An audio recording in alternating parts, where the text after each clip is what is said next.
Ave Maria, gratia plena, Dominus tecum, benedictus tui mulieribus, et benedictus fructus ventris tui, Iesus. Santa Maria, Mater Dei, ora pro nobis peccatoribus, et in hora mortis Domini. I've been to San Giovanni Rotondo at least 5 or 6 times, and then I was at the beatification of Padre Pio and the canonization of St. Padre Pio. I knew Father Parente, who's written several books on Padre Pio. He was his aide in his later years, and also Father Joseph Pius, who was the only American at the monastery at the time, and they were very gracious to me and the group. I would go to Padre Pio's monastery leading a group under the banner of Vera Calandra and the Padre Pio Center in Bartow, Pennsylvania. We would make several pilgrimages there.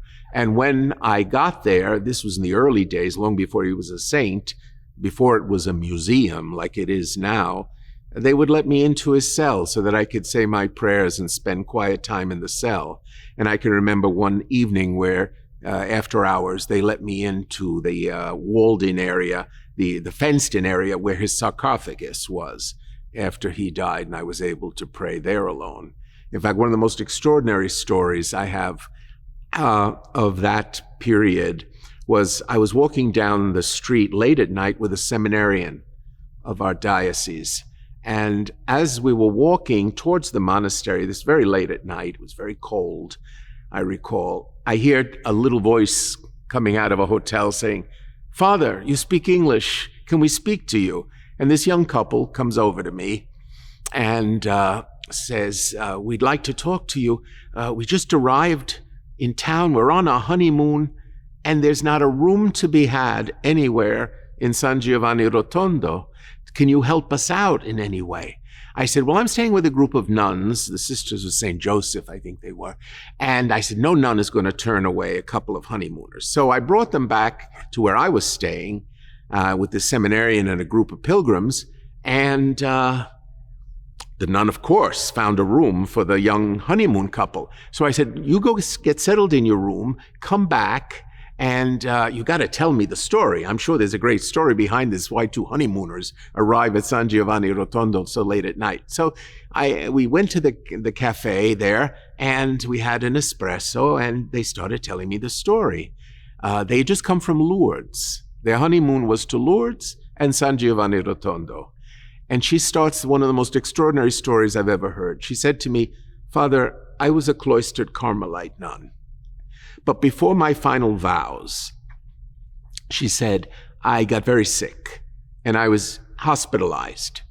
And in my hospital room, I shared it with this lovely Italian woman in the next bed." She said, "I went to sleep one night and I had a dream. And in the dream, Padre Pio appeared to me. And he showed me my Carmel door and he slammed it shut. And he said, 'Not this door, but this door.' And he opened the second door. He says, 'This is God's will for you.' And there was this young, handsome, young Italian boy standing in the doorway.